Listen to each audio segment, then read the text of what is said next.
दोस्तों आप सभी का बहुत बहुत स्वागत है। Welcome to Mahesh academy YouTube channel.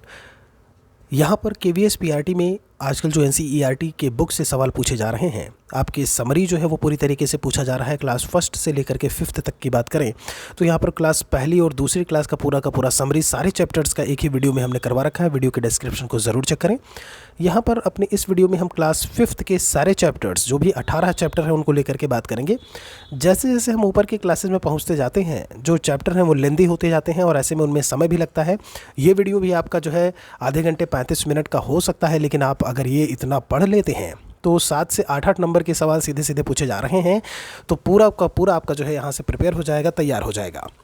यहाँ पर जब बात करते हैं तो चैप्टर्स बहुत अच्छे से आप देख पा रहे होंगे। पहला है आपका, जब यहाँ पर बात करें, राख की रस्सी है, गलत टाइप हो गया है, राख की रस्सी है, फसलों का त्यौहार बोला हुआ है, खिलौने वाला है, नन्हा फनकार, ये सारे आपके चैप्टर्स जो है यहाँ पर दिए हुए हैं, तो इस पर हम समय व्यतीत नहीं करेंगे।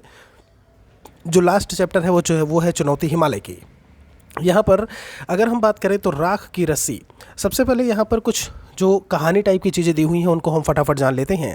तो यहाँ पर लोनपो गार तिब्बत के 32वें राजा सौनग सैन गाम्पो के मंत्री थे। बहुत अच्छे से एक एक चीज़ें यहाँ पर देखिएगा। जब हम बात करते हैं वो चालाकी से और चालाकी और हाजिर जवाबी के लिए दूर दूर तक शहर में जो है वो मशहूर थे।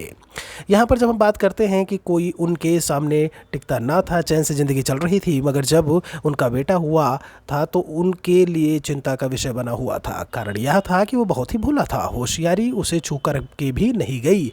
तो यहाँ पर ये आपको ध्यान में रखना है। आपसे पूछा जाएगा ऐसे में कि 32वें राजा आखिर उनका नाम क्या था। तो जब हम बात करते हैं लोनपो गार जो है, ऐसे करके आपको ये चीज़ें जो है वो याद रखना है, मंत्री और कौन कौन थे ऐसे में, ठीक है। किसके मंत्री थे, तो राजा का नाम भी यहाँ पर जो है इन्होंने बताया हुआ है। आगे कहते हैं कि मेरा बेटा बहुत ही सीधा साधा है, इसके बाद इसका काम कैसे चलेगा, या मेरे बाद इसका काम कैसे चलेगा। एक दिन लोनपोगार ने अपने बेटे को 100 भेड़ें देते हुए कहा, तुम इसे लेकर शहर जाओ, मगर इन्हें मारना या बेचना नहीं। देखिए यहाँ पर मैं पूरी कहानी पढ़ रहा हूँ, फटाफट समझते जाइएगा। इन्हें वापस लाना 100 जौ के बोरों के साथ, वरना मैं तुम्हें घर में घुसने नहीं दूंगा। इसके बाद उन्होंने बेटे को शहर की तरफ रवाना कर दिया। लोनपोगार का बेटा शहर पहुंच गया, मगर इतने बोरे जौ खरीदने के लिए उसके पास पैसे या रुपए कहाँ थे। कहते हैं कि वह इस समस्या पर सोचने विचारने के लिए सड़क के किनारे बैठ गया, मगर कोई हल उसके समझ में नहीं आ रहा था। बहुत ही दुखी था वो।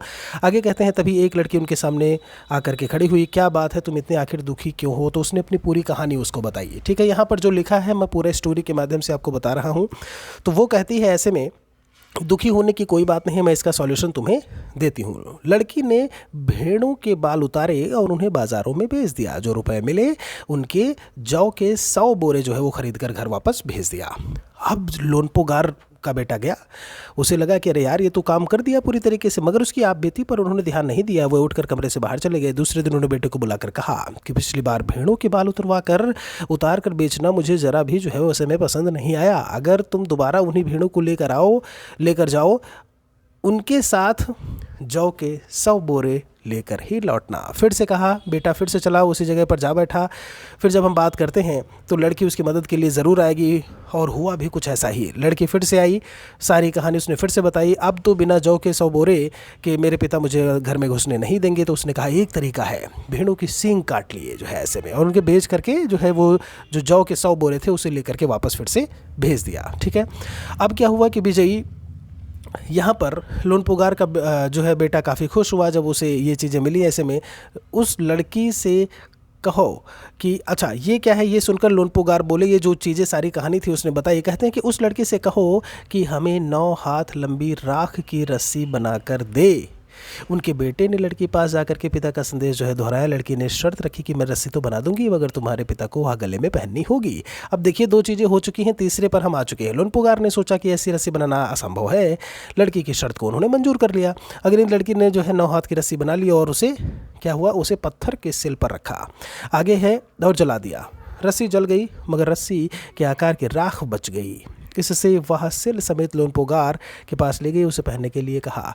वो चकित रह गए। वह जानते थे कि राख की रस्सी को गले में पहनना तो दूर, उससे उठाना भी मुश्किल है। हाथ लगते ही वह टूट जाएगी, सीधी सी बात है, क्योंकि वो जल चुकी है। लड़की की समझदारी के सामने उन्होंने चालाकी उनकी धरी की धरी रह गई। बिना वक्त गंवाए लोनपोगार ने अपने बेटे की शादी का प्रस्ताव लड़की के सामने रख दिया, और दोनों की धूमधाम से शादी हो गई। तो वो ये था पूरा का पूरा एक जिस्ट, एक सार। और यहाँ पर एक कुछ क्वेश्चन आंसर मैंने दे रखे हैं जो आप बहुत अच्छे से यहाँ पर देख पा रहे होंगे। मैंने क्वेश्चन आंसर भी दे दिया है यहाँ पर कि कैसे कैसे सवाल आपसे पूछे जाएंगे। तो भोलेपन से चिंतित थे, क्यों चिंतित थे, ऐसे में का और खा दोनों में बताया हुआ है। तो तुम्हारे विचार से भी किन किन बातों के बारे में सोचकर परेशान होते रहोगे। तुम तिब्बत के मंत्री की जगह होती तो ऐसे में क्या उपाय करते। ठीक है, ये बच्चों से सवाल पूछा जा रहा है और मैंने इसमें आंसर भी लिख रखा है अगर आपको दिख रहा हो। ठीक है, इसीलिए परेशान थी कि कोई उसे मूर्ख ना बना दे, क्योंकि वो बहुत ही भोला था। तो मुझे अब यहाँ पर क्वेश्चन आंसर को एक्सप्लेन करने की मुझे नहीं लगता ज़रूरत है। आप इसका स्क्रीनशॉट यहाँ से ले सकते हैं जो हूबहू आपको पेपर में देखने को मिल जाएगा। चैप्टर दूसरे की बात करें, क्लास 5th में आपका रिमझिम पुस्तक। और यहाँ पर जब हम बात करते हैं तो फसलों का त्यौहार।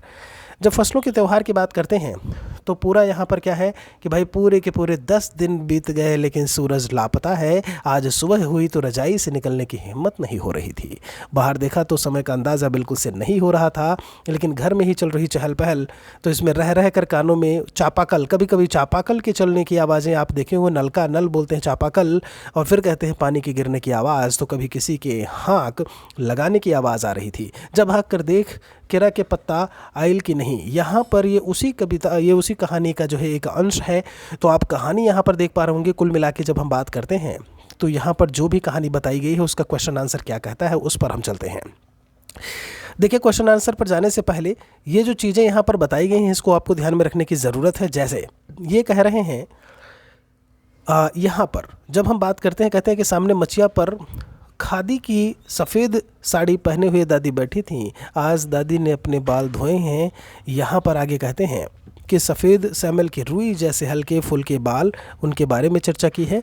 यहाँ पर आगे कहते हैं कि उन्हें ना तो चूड़ा दही पसंद है और ना ही खिचड़ी और ना ही फरमाइश नाश्ता नहीं चलेगा। ऐसे में उन्हें 2 ही चीज़ें खानी पड़ेंगी आज, खिचड़ी जो है। खिचड़ी खाने के बाद अब बात आती है कि ये जो चैप्टर्स यहाँ पर ये बताए जा रहे हैं, खिचड़ी और ये सारी चीज़ें, गुड़, आखिर इनका यहाँ पर उद्देश्य क्या है। तो हम आपको बता दें, जब हम उद्देश्य पर आते हैं तो आप यहाँ पर बहुत अच्छे से देख पा रहे होंगे कि भारत के लगभग सभी प्रांतों में फसलों से जुड़ा कोई ना कोई त्यौहार मनाया जाता है, वो भी जनवरी माह के मध्य में। बस यहीं से आपके जो है सवाल के क्वेश्चन आंसर जो है वो शुरू हो जाते हैं। ठीक है, आप यहाँ पर देखेंगे उत्तर प्रदेश, बिहार, मध्य प्रदेश में मकर संक्रांति या तिल संक्रांति, आसाम में बिहू होता है, केरल में ओणम होता है, तमिलनाडु में पोंगल होता है, पंजाब में लोहड़ी हो गया, झारखंड में सरहुल हो गया, गुजरात में पतंग का पर्व। सभी खेती और फसलों से जुड़े त्यौहार हैं। ठीक है, तो आपसे कहते हैं झारखंड में सरहुल त्यौहार मनाया जाता है। जब हम बात करते हैं यहाँ पर संथाली लोग, अब ये आपसे पूछा जाएगा जो है कि संथाल लोग जो है वो फरवरी मार्च में तो ओरांव लोग इसे मार्च अप्रैल में मनाते हैं। आदिवासी आमतौर पर प्रकृति की पूजा करते हैं। सरहुल के दिन विशेष रूप से साल के पेड़ की पूजा की जाती है। तो किसकी पूजा की जाती है? साल के पेड़ की। यही सारे क्वेश्चन आंसर हैं, बहुत ध्यान से समझिएगा। ठीक है, फिर कहते हैं आपसे जब साल के पेड़ों में फूल आने लगते हैं तो मौसम बहुत ही खुशनुमा हो जाता है। स्त्री पुरुष दोनों ही ढोल मजीरे यहाँ पर कुछ इस तरीके से चित्रांकन भी दिया हुआ था, किताब का ही ये हिस्सा है पूरी तरीके से। ढोल मजीरे लेकर रात भर नाचते और गाते हैं। ठीक है, आपकी पूरी बातें इनमें बताई हुई हैं कि क्या क्या चीज़ें हैं, क्या क्या उन नृत्य में होता है, कब कब वो नृत्य मनाए जाते हैं। अब देखिएगा, इसी दिन से बसंत ऋतु की शुरुआत होती है। धान की भी पूजा की जाती है। पूजा किया हुआ आशीर्वादी धान अगली फसल में बोया जाता है। तमिलनाडु में मकर संक्रांति पोंगल के रूप में दिया हुआ है। यहाँ पर आप देख पा रहे होंगे लोग जो है नए धान कूट करके चावल निकालते हैं। हर घर में मिट्टी का नया मटका लगाया जाता है। चावल, दूध, गुड़ डालकर उन्हें पकाने के लिए धूप में रख देते हैं। वो सारी बातें यहाँ पर जो है वो बताई गई हैं। गुजरात में पतंगों के बिना तो मकर संक्रांति जश्न अधूरा है। तो ये चीज़ कहीं ना कहीं आपको मैं शुरुआत में ही बता चुका हूँ। अब ये बात आती है कि जब कुमायूं की बात करते हैं तो मकर संक्रांति को घुघुतिया भी कहते हैं। ठीक है, फिर बात आती है कि इस दिन आटे और गुड़ को गूंथ करके पकवान बनाए जाते हैं। इन पकवानों को तरह तरह के आकार दिए जाते हैं। कौन कौन से आकार दिए जाते हैं तो आप यहाँ पर उन्हें देख पा रहे होंगे। डमरू है, तलवार है, दाड़िम है, इन तरीके के। ठीक है, चलिए, तो ये था जब हम बात करते हैं। यहाँ पर कुछ पंक्तियाँ भी हमने लिख रखी हैं। तो यहाँ पर जो काम की चीज़ें होंगी हम वही बताएंगे, बाकी चीज़ें आप उनको छोड़ दीजिएगा, कोई समस्या नहीं है। जैसे ये लिखा हुआ है कि खिचड़ी है, पोंगल है, मकर संक्रांति या कुछ और कहा जाता है। आपके यहाँ पर त्यौहार मनाया जाता है तो उसे क्या कहते हैं, अलग अलग जगह पर त्योहारों को क्या कहते हैं, वो सारी चर्चा जो है वो दूसरे चैप्टर में की गई है। तीसरे में है खिलौने वाला। जब हम खिलौने वाली कविता की बात करते हैं तो उसमें सवाल जो क्वेश्चन आंसर बनता है उनको हमने यहाँ पर रखा हुआ है। कहते हैं तुम्हें किसी न किसी बात पर रूठने के मौके तो मिलते ही होंगे। अक्सर तुम किस बात पर रूठते हो, या फिर माँ के अलावा घर में और कौन कौन है जो तुम्हें मनाते हैं। तो यहाँ पर रूठने की बात बताई हुई मुझे जब पापा डांटते हैं, ये पूरी कविता में दिया हुआ है और उन्हीं से मैंने यहाँ पर क्वेश्चनियर या प्रश्नोत्तरी रखा है यहाँ पे, ठीक है। या फिर मेरा भाई टीवी जो है नहीं देखने देता, तब क्या होता है, ऐसे पे हम अक्सर बातों पर जब हम रूठ जाते हैं। माँ के अलावा घर में मेरे पिताजी और दादाजी हैं। दादाजी मुझे बहुत प्यार और दुलार करते हैं। दूसरा दिया हुआ है, हम कई ऐसे त्यौहार मनाते हैं जो बुराई पर अच्छाई की जीत पर बल देते हैं। ऐसे त्यौहारों के बारे में, उनसे जुड़ी कहानियों के बारे में जो है बताना है। तो दशहरा हो गया, दशहरे में आप त्यौहार के बारे में बताओगे रामलीला के जरिए। चूँकि हम आपको बता दें कि यहाँ पर जो चर्चा की गई है, आप आगे देखेंगे, देखिएगा, जब हम यहाँ पर बात करते हैं कि भाव जो दिए हुए हैं कि जो खिलौने वाला है वो साड़ी नहीं बेचता है, इनमें इन्होंने बताया हुआ है खिलौने वाला बच्चों को खिलौने के लिए आवाज़ें लगा रहा है, मुझे कौन सा खिलौना लेना चाहिए, उससे माँ की सलाह चाहिए। तो अब यहाँ पर इन्होंने बताया हुआ है कि कभी खिलौने वाला भी माँ क्या साड़ी ले आता है, खिलौने वाला भी कभी लेके आता है। फिर कहते हैं नए खिलौने ले लो भैया, ज़ोर ज़ोर से वह पुकार रहा है। ये आंसर में मैंने दिया हुआ है। क्वेश्चन में क्या है, उसी का जो जब हम कविता की बात करते हैं तो उनके आंसर में उन चीज़ों के बारे में बताया हुआ है। मैंने कहा जैसे जैसे आप आगे की क्लास में बढ़ते जाते हैं तो चैप्टर्स जो है वो लेंदी होते जाते हैं आपके, ठीक है। जैसे यहाँ पर देखिए 5वें प्रश्न में, मूंगफली ले लो मूंगफली, गरम करारी टाइम पास मूंगफली। तुमने फेरी वाले को ऐसी आवाज़ लगाते सुना होगा। तुम्हारे गली मोहल्ले में ऐसे कौन कौन से फेरी वाले आते हैं और किस ढंग की आवाज़ें लगाते हैं। तो वो इसी तरीके की आवाज़ें जो है वो आपको देखने को मिलेंगी, ठीक है। जैसे यहाँ पर क्या है, कबाड़ी वाला, तो ये क्या करता है, रद्दी पेपर वाला होता है। सब्जी वाला है तो हरे भरे मटर ले लो, टमाटर प्याज ले लो। आपसे पूछेगा कि सब्जी वाला क्या बेचता है, या इस चैप्टर में उसके बारे में किस तरीके की बात की गई है, ठीक है। और इस कविता में 3 नाम देखने को मिले हैं। मैं इसी की बात कर रहा था जब रामलीला प्रकार का आया था। तो राम है, कौशल्या है और ताड़का। ये तीनों नाम किस प्रसिद्ध कथा के पात्र हैं, ये तो आप सभी को पता होगा।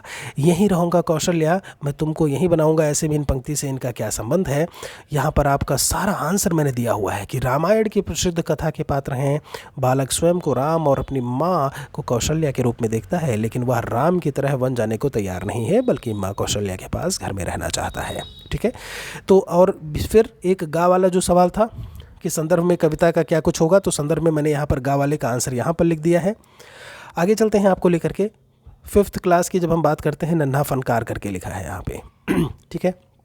इसमें है कि यहाँ पर अकबर से संबंधित ये कहानी, उस लड़के की कहानी, जब हम 8 साल के उस लड़के की बात करते हैं, किस तरीके से वो नक्काशी कर रहा होता है, हथौड़े के वार से वो पत्थर पे किस तरीके से वो कटाव उभारता है, किस तरीके से वो उन पर जो है चित्रकारी करता है, उसके बारे में पूरा इस चैप्टर में जो है वो चर्चा की गई है। केशव जो है वो 10 साल का है, माफ़ी चाहेंगे मैंने 8 बोल दिया।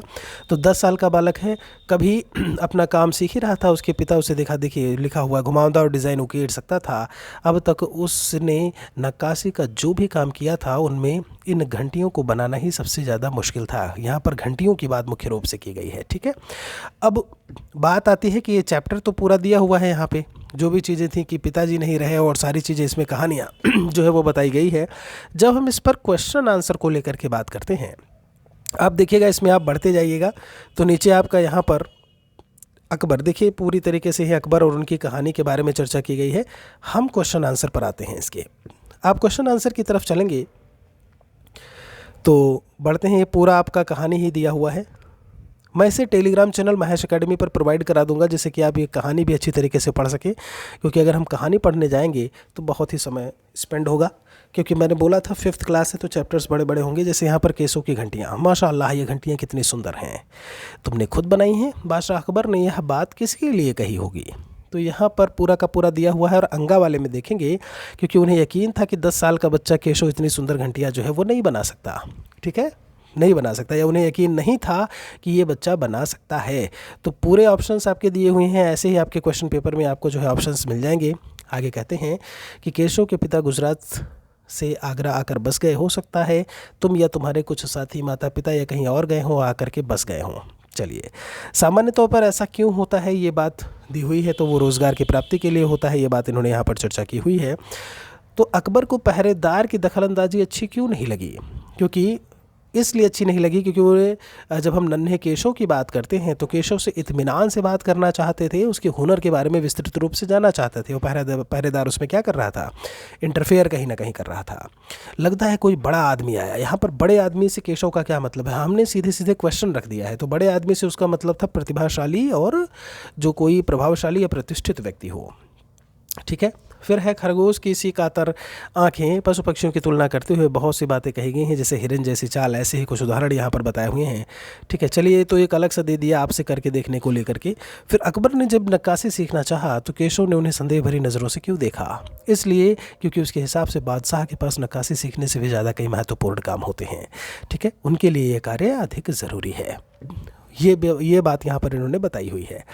फिर कुछ और यहाँ पर सवाल दिए हुए हैं जिसे आप यहाँ पर देख पा रहे होंगे। जैसे यहाँ पर लिखा हुआ है 8 नंबर की, केशव बार बार सबको सुनाता, केशव सबसे क्या कहता होगा? कल्पना करके केशव के शब्दों में ही यहाँ पर लिखने को बोला है। तो उन्होंने देखो यहाँ पर बताया हुआ है कि बादशाह अकबर मेरे पास आए, मेरे काम की तारीफ़ की, नक्काशी का काम सिखाने को कहा। वो सारी बातें यहाँ पर इन्होंने मेंशन की हुई हैं। लड़के ने जल्दी जल्दी कोई प्रार्थना बुदबुदाई। तो बुदबुदाई, फुसफुसाना, बड़बड़ाना, भुनभुनाना, आखिर इनका मतलब क्या है? तो वो चीज़ मैंने यहाँ पर बता दिया है, जो आप यहाँ से देख सकते हैं। वीडियो को पॉज करके यहाँ पर आप उन्हें पढ़ सकते हैं। यहाँ पर 4 में है, बेवकूफ़ खड़ा उज़ेर वाला के सामने बैठने की ज़रूरत कैसे कि तूने झुककर इन्हें सलाम कर। ये कौन है? जब हम पहरेदार की बात करते हैं। और केशव से कहा, किस लिए कहा? इसीलिए क्योंकि यह कहकर अपनी वफादारी दिखाना चाहता था। देखिए यहाँ पर सीधे सीधे मैंने आंसर लिख दिया है, बाकी ऑप्शंस भी यहाँ पर मेंशन किए हैं। 5वां चैप्टर है, जहाँ चाह है वहाँ राह है। जब हम बात करते हैं तो ये पूरा का पूरा चैप्टर आपका दिया हुआ है। तो इला की बात की गई है। मखमली धोती का बादामी रंग खिल उठा, किनारों पर कसूती के टाँकों से पिरोई हुई बेल थी। पल्लू पर भरवां टाके अपना कमाल दिखा रहे थे। सुनहले रुपहले बेल बूटों से जान सी आ गई मलमल से। देखिए पूरी चीज़ इसमें बताई हुई है अलग अलग तरीके से। 26 साल की इला जो है वो गुजरात के सूरत जिले में रहती है और उसका बचपन अमरेली जिले के राजकोट गाँव में अपने नाना के यहाँ भी था। ठीक है, आगे यहाँ पर है, सांझ होते ही मोहल्ले के बच्चे घरों से बाहर आ जाते हैं। कुछ मिट्टी में आड़ी तिरछी लकीरें खींचते हैं, कुछ कनेर के पत्तों से पिटी बजाते, कुछ गिट्टे खेलते, कुछ इधर उधर से टूटे फूटे घरों के ठीकरे बटोर कर पिट्ठू खेलते। पूरी बातें बताई हैं कि आखिर वो बच्चे करते क्या हैं। तो कहते हैं कि कच्चे नीम की निबोरी सावन जल्दी आई रे। आगे यहाँ पर इला गाने में तो इनका साथ देती है, पर उनके साथ पेंगे नहीं ले पाती। रस्सी पकड़ने को हाथ बढ़ाती मगर हाथ तो उठते ही नहीं। चुपचाप एक किनारे पर वह ऐसे में बैठ जाती है। मन ही मन सोचती है, मैं ऐसा क्यों नहीं कर पा रही हूँ। ठीक है, तो यहाँ पर आगे और भी चीज़ें बताई हुई हैं कि बच्चे भी चाहते हैं कि इला किसी न किसी तरीके से उनके साथ खेल सके। कभी कभार वह पकड़म पकड़ाई या फिर विश्व अदत की बात करें, उन खेलों में ऐसे में शामिल होती है। देखिए इसमें लिखा हुआ है कि साथियों के साथ जमकर दौड़ती है और धप्पा करने की बारी आती है तो फिर से वो निराश हो जाती है। हाथ ही नहीं उठते तो धप्पा कैसे देगी। ठीक है, तो ये पूरी बातें इसमें बताई गई हैं। मतलब आपको चैप्टर कहीं ना कहीं अब समझ में पूरी तरीके से आ रहा होगा। दाल भात खाना, दूसरों के बाल बनाना, यहाँ पर फर्श बुहारने की बात करें, कपड़े धोने को लेकर के बात करें, तरकारी काटने को लेकर के बात करें। ठीक है, वो सारी बातें यहाँ पर उन्होंने चर्चा की हुई है। उसने वह सब अपने पैरों से करना सीखा जो हम सब अपने हाथों से करते हैं। तो आपको भी यहाँ पर समझ में आ गया होगा कि इला है तो आखिर किस तरीके की के कैरेक्टर को यहाँ पर दिखाया गया है। ठीक है, अब हम यहाँ पर लेकर के बात करें, कुछ और बातें यहाँ पर इन्होंने बताई हुई हैं। देखिए अलग अलग जगह की चीज़ों को कहीं ना कहीं यहाँ पर मेंशन करने को लेकर के जगह के उसमें, जैसे यहाँ पर देखिए उनकी माँ दादी जो है वो कशीदाकारी करती हैं। वह उन्हें सुई में रेशम पिरोने से लेकर के बूटियाँ उकेरते हुए देखती हैं। ना जाने कब उसने कशीदाकारी करने की ठान ली। यहाँ भी उसने अपने पैरों के अंगूठों का सहारा लिया। दोनों अंगूठे के बीच में सुई थाम कर कच्चा रेशम पिरोया। पिरोना तो कोई आसान काम नहीं था, पर कहते हैं जहाँ चाह है वहाँ राह है। ठीक है, तो ये काम वो करने लगी। हाथ नहीं थे तो उनके हाथ से वो सारी चीज़ें कहाँ, पैर से ही उसके हो रहे थे। कहते हैं कि एक समय ऐसा आया, परिधानों की प्रदर्शनी लगी। परिधानों में काठियावाड़ के साथ साथ लखनऊ बंगाल भी जो है वो झलक रहा था। इला ने काठियावाड़ी टाँकों के साथ कई टाँकों के इस्तेमाल किए। पत्तियों को चिकनकारी से सजाया, डंडियों को जो है कांथा से उबोरा, पशु पक्षियों के ज्यामितीय आकार के कसूती और जंजीर से उठा रखा था। देखिए पूरी उसने आकृतियाँ जो है बनाई हुई थी। पारंपरिक डिज़ाइनों में नवीनता सभी को बहुत भाई। इला के पाँव अब रुकते नहीं हैं। आँखों में चमक, होठों पर मुस्कान और अनूठा विश्वास लिए वाह सुनहरी रुपहली बूटियाँ उकेरती थमती नहीं है। तो ये चैप्टर का पूरी तरीके से एक हमने जिस्ट या सार आपको दिया। यहाँ पर जब हम बात करते हैं अगले चैप्टर को लेकर के तो आपके छठे में चिट्ठी का सफ़र दिया हुआ है। चिट्ठी के सफ़र में हमने क्वेश्चन आंसर ही सीधे लिख रखा है। तो गांधी जी को सिर्फ उनके नाम और देश के नाम के सहारे पत्र कैसे पहुंचा गया होगा, तो उन्हें कहते हैं कि भारत में ही नहीं बल्कि विदेशों में भी प्रसिद्ध थे। उनके बारे में सभी को पता होता था कि वह किसी ख़ास समय में किसी स्थान पर हैं। तो मतलब कहने का ये है कि बहुत ही फेमस आदमी थे, तो आराम से उन तक पत्र जो है वो पहुँच जाता था। कहते हैं अगर पत्र में पते के साथ किसी का नाम हो तो क्या पत्र ठीक जगह पर पहुँच जाएगा? तो निस्संदेह जो है बिल्कुल पहुँचेगा। आपसे कहते हैं नाम ना होने पर क्या कुछ समस्याएं आती हैं, तो देखिए इसमें समस्या के बारे में भी जिक्र किया हुआ है। हमने क्वेश्चन आंसर के रूप में इसको यहाँ पर रखने की पूरी कोशिश की है। पूरा पत्र के बारे में सारी चर्चाएं सारे बारे में जो है इसमें बताया हुआ है। गली मोहल्ले का नाम, खंड का नाम, कस्बे का नाम। आपसे पूछ सकते हैं कि पते में क्या कुछ चीज़ें होती हैं जो मेंशन हमें करनी होती हैं। डाकिये की कहानी, कंवर सिंह की जुबानी, यहाँ पर उनके बेटे की मौत कैसे हुई, कंवर सिंह कौन है, उनके बेटे की मौत कैसे हुई। तो कहते हैं कंवर सिंह भारतीय डाक सेवा में डाक विभाग की बात करें तो डाक सेवक, हिमाचल प्रदेश के शिमला जिले के नरवा गांव के निवासी, उम्र 45 साल। इसमें कहते हैं कि उनके 4 बच्चे हैं, 3 लड़कियां और 1 लड़का। 2 लड़कियों की शादी हो चुकी है। उसका एक और बेटा है जो गाँव में एक पहाड़ी से लकड़ियाँ लाते हुए गिर गया और जिससे उसकी मौत हो गई। आपसे कौन कौन से काम करने आते हैं, तो इसमें उन्होंने बताया है रजिस्ट्री है, पार्सल है, बिल है, बूढ़े लोगों की पेंशन की बात हो गई, चिट्ठियों की बात हो गई, वो गांव ले करके जाना। मैं पूरी तरीके से क्वेश्चन आंसर पर अभी बात कर रहा हूँ, ठीक है। गांव के बड़ा आदर करना, सम्मान करना, सारी चीज़ें बताई हुई हैं, क्योंकि वहाँ पर आज भी संदेश पहुँचाने का सबसे बड़ा ज़रिया जो है वो डाक ही है, डाकिया ही है, डाक है। गाँव के लोग अपनी चिट्ठी आदि पाने के लिए डाकिए का इंतज़ार करते हैं, ठीक है। आप कैसे कह सकते हैं कि जो कंवर सिंह हैं को अपनी नौकरी बहुत अच्छी लगती है। नौकरी के बदौलत मनी ऑर्डर पहुंचाने में, रिजल्ट, नियुक्ति पत्र, पेंशन पहुंचाने में, कहते हैं कि लोगों का खुशी जो है भरा चेहरा देखने को मिलता है और ऐसे में उन्हें ये नौकरी बहुत अच्छी लगती है। मुश्किलों का सामना कैसे करना पड़ता है, तो किन्नौर, लाहौल स्पीति अप्रैल माह में, अब यही सब सारे सवाल हैं कि बर्फ़बारी होती है तो अप्रैल माह में है, बर्फ़ में चलते हुए कंवर सिंह के पैर जो है वो ठंड से बचाने के लिए क्या करते हैं, स्नोबाइट का डर रहता है ऐसे में, ठीक है। चलिए 26 किलोमीटर रोज़ाना चलना पड़ता है। ये सारी बातें इसमें इन्होंने बताई हुई हैं। बेस्ट पोस्टमैन की उपाधि कब और क्यों मिली, तो इन्होंने इसमें बताया बेस्ट पोस्टमैन का इनाम जो है उन्हें 2004 में मिला। इस इनाम में 500 रुपये और प्रशस्ति पत्र मिला। तो ये एक स्टोरी एक कहानी जो है उसकी चर्चा की गई है। 8वें चैप्टर में कहते हैं कि वह दिन भी क्या दिन थे, और ये महत्वपूर्ण घटना जब हम बात करते हैं तो कहते हैं यहाँ पर कुम्मी अपनी डायरी में उसे क्यों लिखती। ये 17 मई यहाँ पर 2155 की रात को यहाँ पर थोड़ा सा कुछ मिस्टेक हो गया है।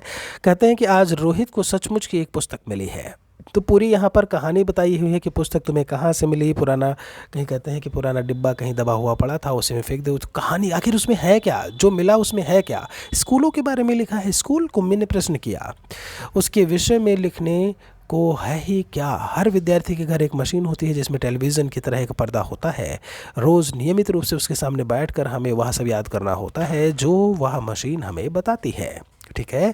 तो उसके बारे में यहाँ पर चर्चा की है। हम देखते हैं यहाँ पर क्वेश्चन आंसर की तरफ चलते हैं। चैप्टर आप यहाँ पर देख पा रहे, इसका आप स्क्रीनशॉट ले सकते हैं, ठीक है। नहीं, इसमें क्वेश्चन आंसर नहीं, इसमें मैंने सारांश ही दिया हुआ है। तो पूरी कहानी जो है यहाँ पर आप देख पा रहे होंगे, उत्सुकता से जाग उठती है। देखिए आखिर ये कहते हैं कि फिर भी उनके यहाँ मशीन के बने अध्यापक तो होते ही होंगे। अब ये मशीनों के बारे में बात की जा रही है, तो किसके बारे में चर्चा की जा रही है। थोड़ा सा हम आगे बढ़ेंगे इसमें। आगे आपसे क्या कहते हैं, एक विषय पूरा होने पर वही मशीन हमारी परीक्षा लेकर के हमें आगे पढ़ाना प्रारंभ कर देती है। कहते कहते कुम्मी थक गई, अंत में बोलते कितना वाऊ होता है यह स्कूल का सारा काम, ठीक है। कहते हैं कि रोहित मुस्कुराते हुए उसकी बातें सुन रहा था। अरे बुद्धू, जैसे स्कूल का वर्णन इस पुस्तक से है वैसे वह इससे भिन्न होता है। इसमें तो उन स्कूलों के बारे में लिखा है जो सदियों पहले होते थे। कुम्मी ने मन की उत्सुकता जगी उनके, फिर भी उनके यहाँ मशीन के बने अध्यापक तो होते ही होंगे। आगे यहाँ पर इन्होंने बताई हुई है कि भूगोल में रोज़ वही गलतियाँ होने लगी थी, तो उसकी माँ ने मोहल्ले के अध्यक्ष को बताया। तब एक आदमी आया था और उसने एक मशीन के पुर्जे पुर्जे अलग कर दिए। देखिए कहीं ना कहीं जब हम एक आधुनिक चीज़ों से बच्चों को इंट्रोड्यूस करा रहे होते हैं, लैपटॉप से बात करें, हम कंप्यूटर से बात करें, हम इंट्रोड्यूस करवा रहे होते हैं, मोबाइल फ़ोन से इंट्रोड्यूस करवा रहे होते हैं, तो उन्हीं की चीज़ों को जोड़ करके यहाँ पर बताने की जो है पूरी तरीके से कोशिश की गई है, चेष्टा की गई है, ठीक है। कहते हैं, देखिए जैसे यहाँ पर देख पा रहे होंगे कि कहीं कोई स्त्री या पुरुष इतने सारे विषय हमें सिखा सकता है? क्यों नहीं। वह बच्चों को सारे विषय समझाते हैं, गृह कार्य देते हैं, प्रश्न पूछते हैं। अध्यापक बच्चों के घर नहीं जाते थे, बल्कि बच्चे एक विशेष भवन में जाते थे जिसे स्कूल कहते थे। ठीक है, तो स्कूल के बारे में भी यहाँ पर बात की गई। कुम्मी का अगला प्रश्न था, तो क्या सब बच्चे एक समय में एक जैसी ही चीज़ें सीखते थे? हाँ। अब देखिए यहाँ पर समावेशी शिक्षा वाला एक चीज़ यहाँ पर कहीं ना कहीं जुड़ा हुआ है। स्कूल एक ऐसी जगह है, स्कूल के बारे में चर्चा की गई कि स्कूल का कॉन्सेप्ट क्या होता है। सभी एक जगह सीखते थे, सभी को एक चीज़ें बताई जाती थी, तो वो चीज़ यहाँ पर कहीं ना कहीं इसमें इन्होंने चर्चा में शामिल किया हुआ है। कहते हैं कितनी अजीबोगरीब बात जानने को जो है मिली, और सारी चीज़ें, एक तरफ पूरी जानकारी दी जा रही है तो दूसरी तरफ कुम्मी जो है उस पर पूरी तरीके से जवाब दे रही है। यहाँ पर आप आगे भी देख पा रहे होंगे कहते हैं कि कुम्मी ने वैसा ही किया। वह सोच रही थी कि कितने अच्छे लोग होंगे वह पुराने स्कूल जहां एक ही आयु के सारे बच्चे हंसते खेलते कूदते जाते होंगे और पढ़ाने वाले पुरुष और स्त्रियां होते होंगे। इतने में मशीन से स्वर आना शुरू हो गया, पर्दे पर चलते हुए अक्षर और अंक आने शुरू हो गए थे। तो और कुम्मी कह रही थी कि स्कूल में जाना कितना आनंद आता रहा होगा। तो एक पुराने ज़माने के जो एक जो पठन पाठन का एक जो तरीका था और उसको एक नए तरीके से, एक नए युग के तरीके से यहाँ पर जोड़ करके इस चैप्टर में बताया गया। फिर है चैप्टर नंबर 9 की बात करते हैं। एक माँ की बेबसी को लेकर के बोला है, पढ़ते समय आंखों के सामने कई चित्र बनते हैं, बचपन का चित्र, बचपन के खास जो समय थे, खेल, साथियों की बात करें उनके चित्र, उन साथियों में एक ख़ास साथी रतन का और एक माँ का चित्र। तो रतन देख लो भैया, नाम आ गया है। और यहाँ पर पढ़ने महसूस करने की बात कही गई है। कहते हैं कि धीरे धीरे पढ़ने की चीज़ है, इसे मन में उतारने में काफ़ी समय लगता है, उसके बारे में बताया गया है। तो जो कविता दी हुई है यहाँ पर हमने क्वेश्चन आंसर रखा हुआ है। आप देखेंगे हम, मुझे पढ़ने में यहाँ पर समय लगेगा, आप क्वेश्चन पढ़िए, नीचे मैंने आंसर देखिए का लिखा हुआ है। मतलब कवि को मालूम नहीं था कि बच्चा ठीक ठाक या ठीक ठीक से घर में रहता था। तो ये इसलिए है कि अब बच्चा कवि के पड़ोस में रहता था, फिर भी कविता अदृश्य पड़ोस से शुरू होती है, का अर्थ क्या हो सकता है वो बताया हुआ है। यहाँ पर मैंने सेकंड क्वेश्चन का आंसर दिया हुआ है डर के रूप में। ठीक है, कुछ यहाँ पर भावनाएं हैं, जैसे छटपटाहट हो गई, अधीरता है, इच्छा है, संदेश है। तो आखिर इसका क्या मतलब है वो भी हमने यहाँ पर एक्सप्लेन किया हुआ है। ठीक है, आप देखेंगे तो कौन सा संदर्भ जो है, कौन सा अर्थ या संदर्भ बच्चे पर लागू होता है। तो उत्तर में मैंने बताया हुआ है छटपटाहट से महसूस होना। ठीक है, वो सारी चीज़ें क्या होती हैं, घबराहट क्या होती है, उसके बारे में चर्चा यहाँ पर की गई है। आप इसको रफली जो है, अब जैसे ये जो एक मैंने बताया है ये बच्चों को खुद से करना था। ठीक है, तो जैसे यहाँ पर हम कहें दोस्त और सहेली का नाम बताइए, किस बात से घबराता है, तो अमर है अकेलेपन से घबराता है। घबराने का कारण क्या है, क्योंकि अकेला पा करके उसे कोई पकड़ ना ले। ठीक है, सुगंधा है, किस चीज़ घबराती है, अंधेरे से, कहीं बिल्ली ना आ जाए। कारण क्या है, तो बिल्ली ना आ जाए। ये इसी चैप्टर में पूरा जो है पूरी ये बात बताई गई है। चैप्टर 10 एक दिन की बादशाहत, इसकी बात कर लेते हैं। अब्बा ने क्या सोचकर कहानी की बात जो है ऐसे में मान ली, तो सोचा होगा कि बच्चों की बात कभी कभी मान लेनी चाहिए। उन्हें जिज्ञासा भी थी कि देखें बच्चे क्या कैसे करते हैं, बच्चे कैसे क्या करते हैं। कहते हैं एक दिन बहुत ही अनोखा था जब बच्चों को बड़ों के अधिकार मिल गए थे। वह दिन बीत जाने पर इन्होंने क्या सोचा। तो आंसर में देखिए इन्होंने बताया हुआ है आरिफ की कहानी, अम्मी की कहानी इसमें दी हुई है। यहाँ पे कैरेक्टर्स को भी आप बहुत अच्छे से देख पा रहे होंगे कि आखिर कौन कौन से कैरेक्टर्स हैं। ठीक है, अब यहाँ पर तुम्हारी बात के तहत एक क्वेश्चन में दिया है कि अगर तुम्हें घर में एक दिन के लिए सारे अधिकार दे दिए जाएँ तो तुम ऐसे में क्या करोगे। तो यहाँ पर देखिए क्या क्या अधिकार दिए गए और क्या क्या हम काम करेंगे, वो बातें यहाँ पर इन्होंने बताई हुई हैं।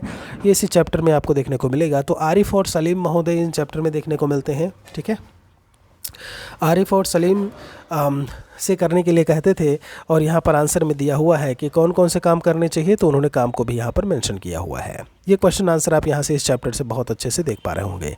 अधिकारों की बात, अधिकार में क्या क्या है कि आज तो उनके सारे अधिकार छीने जा चुके हैं 1 और 2, तो उनके आंसर में भी मैंने 1, 2 करके आंसर इनमें जो है वो बताया हुआ है। ठीक है, बादशाहत क्या होती है उसके बारे में चर्चा करिए। तो बादशाहत का मतलब होता है बादशाह से बना हुआ शब्द है, अपने राज्य में अपनी मर्जी, कहते हैं कि अपने राज्य में अपनी मर्जी के अनुसार हुकूमत चलाता है। दूसरा सवाल भी ऐसे ही है, स्क्रीनशॉट आप ले सकते हैं, और यहाँ तीसरे क्वेश्चन का भी आप स्क्रीनशॉट ले सकते हैं, या जो भी बाकी सवाल दिए हुए हैं। ठीक है, क्वेश्चन करके हमने यहाँ पर रख दिया है, जैसे अगर आपको कोई समस्या दिक्कत ना हो। देखिए 11 चैप्टर में क्या है, चावल की रोटियाँ दिया हुआ है, और नाटक की है, ये नाटक है पूरी तरीके से। नाटक में हिस्सा लेने वाले पात्र देखिए आपसे कहते हैं जिन पात्रों की भूमिका महत्वपूर्ण होती है उन्हें मुख्य पात्र कहते हैं, जिनकी भूमिका ज़्यादा महत्वपूर्ण नहीं होती उन्हें गौड़ पात्र कहते हैं। तो दो बातें आपको यहाँ से समझ में आ गई। बताओ इस नाटक में कौन कौन से मुख्य और गौड़ पात्र हैं। तो अब इसमें देख पा रहे होंगे 1 2 3 4 करके दिया हुआ है, और आंसर में देखिए, आंसर में बाकी आप देखिए निनी है, मिमी है, तिन, सु और उ, बा, तुन गौड़ पात्र हैं। मुख्य पात्र और गौड़ पात्र उनके बारे में चर्चा जो है वो की हुई है। ठीक है, पूरा आंसर यहाँ पर इन्होंने जो है मेंशन कर दिया है, तो आप उसको अच्छी तरीके से यहाँ पर पढ़ पा रहे होंगे। कोई ना कोई दोस्त आया, कहते हैं कि रोटियाँ उनके साथ बांटकर नहीं खाना चाहता है और उन्हें छिपाने की कोशिश में कई झूठ बोलता है। कहते हैं जैसे उसका पेट भरा है, रेडियो ख़राब है, घर में चूहा है, कहते हैं माँ और फूलों से एलर्जी है, बाकी सारी चीज़ें। ठीक है, चावल के कई रूप होते हैं, ये सवाल बहुत पूछा जाता है, तो आपने देखा होगा। तो जैसे हम बात करते हैं हमारे प्रांत दिल्ली में चावल का इस्तेमाल जो है वो किन किन चीज़ों के लिए होता है, मीठा पुलाव, रोटी है, नमकीन पुलाव है, खाने युक्त प्रयुक्त तो सादा चावल के रूप में होता है, वो यहाँ पर इन्होंने बताया हुआ है। तो ये कैरेक्टर्स का नाम याद रखिएगा, जैसे लिखा है कोको की माँ है, चावल की रोटियाँ बनाकर रखी थी। अब यहाँ पर इन्होंने बताया हुआ है कि कोको के माता पिता धान लगाने के लिए खेतों में गए, कोको की माँ ने उन्हें उसके लिए जो है वो चावल की रोटियां बनाई। एक ही चीज़ के विभिन्न रूपों के अलग अलग नाम हो सकते हैं, जैसे चावल है, भात है, मुरमुरा है, चिवड़ा करके बोलते हैं, साबुत दाल, धुली दाल करके, छिलका दाल एक ही चीज़ हो गई, गेहूँ को दलिया बोलते हैं, आटा है, मैदा है, सूजी है। ठीक है, यहाँ पर आंसर में देखिए तो धान से निकला चावल होता है। अब ये भी बता दिया है कि आखिर मुरमुरा, भात, धान, चावल में आखिर अंतर क्या है, चूड़ा किसे बोलते हो, साबुत दाल, धुली दाल क्या होती है। तो हमने यहाँ पर एक एक चीज़ें बता दी हैं जिसे आप यहाँ से पढ़ सकते हो, दलिया क्या है, आटा क्या है। ठीक है, चलिए गुरु और चेले की बात यहाँ पर है। तो टके की बात है, टके शेर खा जी, टके शेर खा तो आपने सुना होगा जो है अनबूझ नगरी और क्या है, अंधेर नगरी अनबूझ राजा। तो कहते हैं यहाँ पर कि टका पुराने ज़माने का सिक्का था, अगर आजकल सब चीज़ें 1 रुपया किलो मिलने लगे तो उससे किस तरीके के फ़ायदे और नुकसान होंगे। तो इन्होंने बताया हुआ है कि फ़ायदा जो है गरीबों को भी सब चीज़ें खरीदने का मौका मिलेगा, अमीर और गरीब में जो है भेद ख़त्म हो जाएगा, नुकसान बाज़ार जो है वो मंदा पड़ता जाएगा, देश की अर्थव्यवस्था लचर हो जाएगी। ठीक है, बांग्लादेश में टके देखिए रुपया करके लिखा हुआ है आपका। ठीक है, टका भारत और बांग्लादेशी मुद्रा है, भारत में रुपया है, बांग्लादेश में टका बोलते हैं, वो इन्होंने बताया हुआ है। ओके, सऊदी अरब में क्या बोलते हैं, दिनार, जापान में ये ना, आपने ईवीएस में भी ये किताबें ऐसे में देखे हो, सॉरी ये क्वेश्चन आपने देखा होगा, आपको देखने को मिला होगा। फ्रांस में यूरो, इटली में यूरो, आपका इंग्लैंड में पाउंड चलता है। अंधेर नगरी के बारे में कुछ वाक्य यहाँ पर लिखा हुआ है, सड़कें, बाज़ार और सारी चीज़ें। तो आप देखिएगा यहाँ पर कि सड़कें, अंधेर नगरी से सड़कें जो है चमकदार थीं। बाज़ार की बात करें तो अंधेर नगरी के बाज़ार में सब चीज़ें जो है वो टके शेर बिकती थी। तो राजा के कामकाज की बात करें तो अंधेर नगरी का राजा मूर्ख था, इसलिए उसका जो राजकाज था वो सही नहीं था, प्रजा बहुत दुखी रहती थी, ऐसे राजा से मुक्ति चाहती थी। ठीक है, अंधेर नगरी कहना क्यों ठीक होगा, उसका कारण बताइए। तो यहाँ पे मैंने वो उसका कारण बताया हुआ है। प्रजा खुश हुई जब मरा मूर्ख राजा, इसका क्या मतलब हुआ देखिए।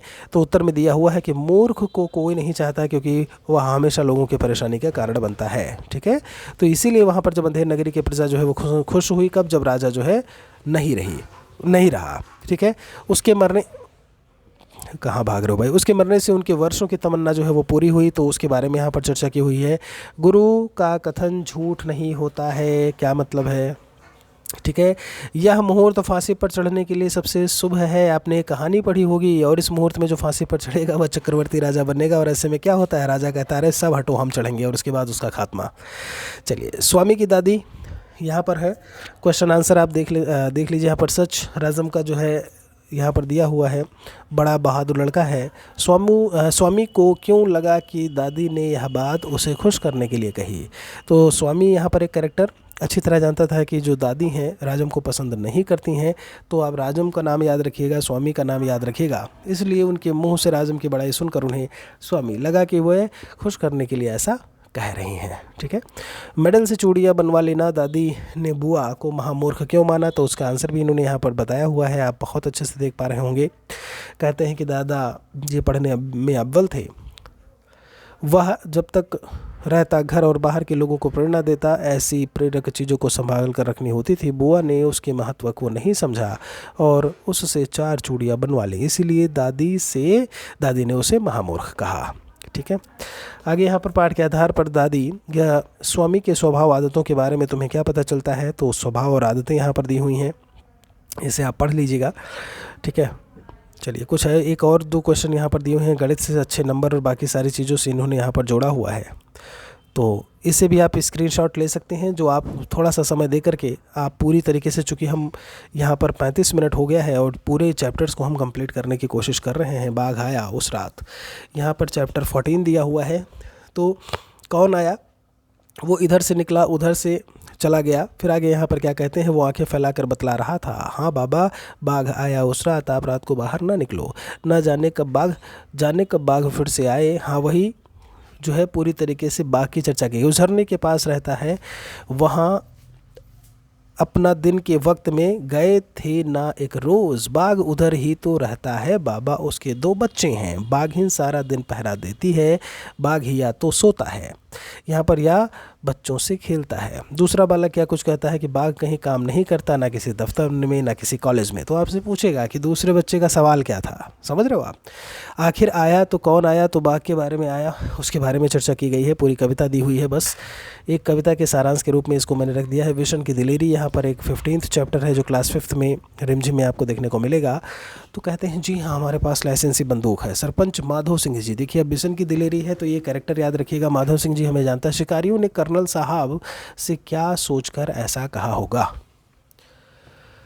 तो इसलिए है क्योंकि वह शिकारी यानी अवैध रूप से तीतर का शिकार जो है वो नहीं कर रहे हैं, बल्कि उन्हें सरकार से लाइसेंस वाली बंदूक मिली है। इतना ही नहीं, वह यह भी साबित करना चाहते थे कि उस इलाके में अजनबी नहीं है। उन्हें वहाँ का सरपंच माधव सिंह अच्छी तरीके से जानता था। कुछ और यहाँ पर आपके हमने क्वेश्चन आंसर लिखे हुए हैं, तो आप इनका स्क्रीनशॉट ले सकते हैं। जो कैरेक्टर्स हैं जिनके बारे में चर्चा की गई है सारे यहाँ पर मेंशन हैं, जिन्हें आप यहाँ पर देख पा रहे होंगे। ठीक है, चलिए तो यहाँ पर पानी रे पानी 16th चैप्टर दिया हुआ है। अब मैं आपको सीधे सीधे चैप्टर दिखाई दे रहा हूँ कि कौन कौन से हैं, किसके बारे में है, जहाँ पर आप कहानी, ये सारांश अलग से लिखा हुआ है जिसे आप नोट डाउन कर सकते हैं। 16th को लेकर के अगर हम बात करें, पूरी कहानी यहाँ पर इन्होंने बताई हुई है। छोटी सी हमारी नदी, अब नदी से क्वेश्चनर, जो हमने क्वेश्चन आंसर प्रकार के सवाल रखे हैं बिल्कुल वैसे ही क्वेश्चन आपको आपके पेपर में देखने को मिलेंगे। ठीक है, कहानी से सवाल बनेगा, या तो कहानी समझिए या फिर यहाँ पर क्वेश्चन आंसर दिया हुआ है, तो क्वेश्चन आंसर से बहुत अच्छे से आप चीज़ों को निकाल सकते हैं। जैसे ये कहें कि अपने परिचित नदी के बारे में बताओ, ठीक है, धार है, पाट है, तो धार क्या होता है, बालू क्या है, कीचड़ क्या है, किनारे, बरसात में नदी क्या है, तो उससे संबंधित चीज़ों के बारे में यहाँ पर जो है वो चर्चा की गई है। चैप्टर 18 में है चुनौती हिमालय की, लद्दाख जम्मू कश्मीर राज्य में है। अब ये चीज़ मैप वाला है, ये पूरी तरीके से जो चैप्टर है वो आपका मैपिंग वाला है। तो लद्दाख कहाँ है, तुम्हारा घर कहाँ है, अनुमान लगाओ लद्दाख पहुँचने में कितना दिन लग सकता है, उनके बारे में चर्चा की गई है। कहते हैं कि शुरू में जो है तिब्बती लोक कथा एक थी, राख की रस्सी, वो आपने पढ़ी तभी तो उसमें अजीब से नाम आपने देख रखे होंगे, है ना, राख की रस्सी वाली कहानी। तो नक्शे में जो है तिब्बत को ढूंढने की बात यहाँ पर कही गई है। फिर दूसरे में जवाहरलाल को इस कठिन यात्रा के लिए तैयार नहीं होना चाहिए, तो उसके बारे में यहाँ पर बात कही गई है कि क्यों नहीं तैयार होना चाहिए, क्योंकि यहाँ पर कठिनाइयों से हमें मुंह नहीं मोड़ना चाहिए। उसके बारे में कहीं ना कहीं चर्चा की गई है, कहीं ना कहीं उसके बारे में बात की गई है। कहते हैं कि जवाहरलाल ने वही किया जो एक महान पुरुष को पुरुष करता है या महान पुरुष को करना चाहिए। तो जब हम बात करते हैं रिमझिम पुस्तक आपकी कक्षा 5 में जो आपके 18 चैप्टर है उनका सारांश, उनके क्वेश्चनियर को लेकर के यहाँ पर हम पूरी तरीके से बात कर चुके हैं। वीडियो के डिस्क्रिप्शन को ज़रूर चेक करें, बाकी जो आपके बाकी क्लासेस के जो हमने सारांश चैप्टर्स या समरी जो हमने लिख रखी हैं। बहुत बहुत शुक्रिया आप सभी का। जय हिंद, जय भारत, वंदे मातरम।